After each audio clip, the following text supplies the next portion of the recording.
wearing, probably she was a Muslim, wearing scarf and all. The landlord said no, he was not going to give her the apartment. So I'm like, really?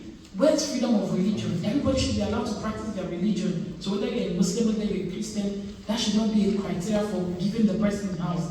So that's discrimination we're talking about. And that wasn't nice. We're also having direct discrimination.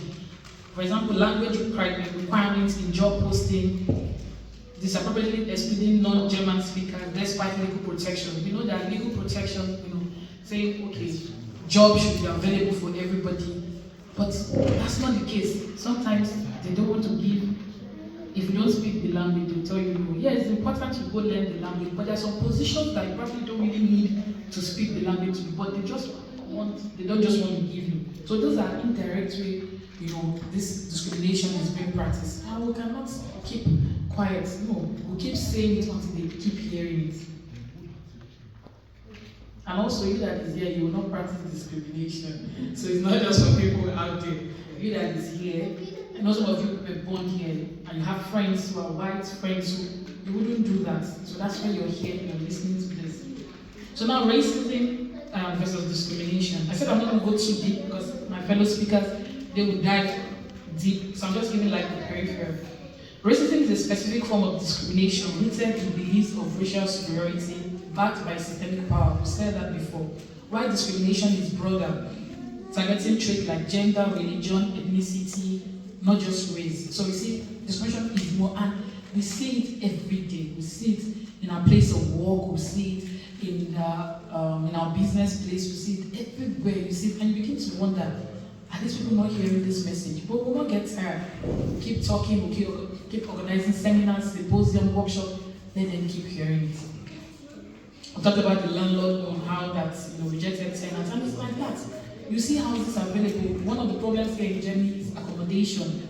But there are some houses available. They rather give to their fellow white and give to other tribe. And you begin to wonder why. Even if the person has a good character. And that's not how it's supposed to be. As long as someone can afford the accommodation and the person doesn't have a bad character, you should be able to give the person accommodation. But what we see here is a different one. Okay, so as I said, different forms of discrimination. I said it's not restricted to Berlin or Germany, it's a global thing. We know about the South Africa apartheid, I don't want to go there, a lot of us know about it. Racial profiling in the US. Some people think, the US, I go to the US a lot, and I'm telling you, a lot of discrimination go on there with black Americans there. And a lot of you who are current with news, you heard about George Floyd, the murder that happened in 2020. You could see, a lot of people that watched the video, you could see how they were pressing him. He was saying, I cannot breathe, I cannot breathe. They kept on pressing. Who does that? That is a black American. That black American was born in the US, everything, but he was still being discriminated upon. And that's what we're talking about. So you see that it's not just racial, it's a global thing. And that is why workshops, conferences are being organized to fight this. I don't want to use one word. You see, racism and discrimination, it's something that we really need to fight. So the flood deaths really spark up. There was a protest in Berlin. I don't know if a lot of you read about it or saw it. As a result of that flood deaths, there was a protest in Alexanderplatz. Thousands they rallied around. If it can happen in America, that here they know it's going to happen here. So it's like a way of preempting, for such things not to be happening. And I just hope and pray, it doesn't continue or it start reducing. So also in Europe, that's global, this is Europe. A lot of things happen. We know Europe faces anti-Roma sentiments, Islamophobia, often fed by immigration debates. Parties like Germany's AFD amplifies xenophobia, 2023 Potsdam meeting, and a whole lot. I cannot just keep talking. A lot of examples, that we have seen here. Extremism, taking it to the extreme. That's not how it's supposed to be.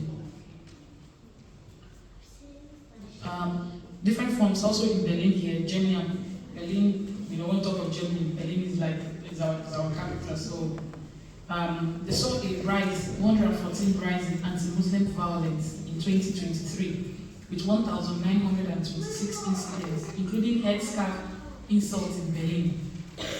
Racial profiling by Berlin police persists, despite the 2020 anti-description law enabling clients. It will shock you to know that there are some places that the police people don't go to. They just feel, okay, these people, no need to go there. They don't do crime, they don't do anything. But there are some areas that you just see them keep going there. Apparently, because you have majority of blacks and all that, they keep going because they just feel they are the ones that are prone to crimes. And that's not true. So you see the discrimination, they feel some certain places, it's crime-free, but some certain places they feel they are prone to crime. So you're already biased. While carrying out your duty, you're already biased. Which you're supposed to be, you're supposed to have an open mind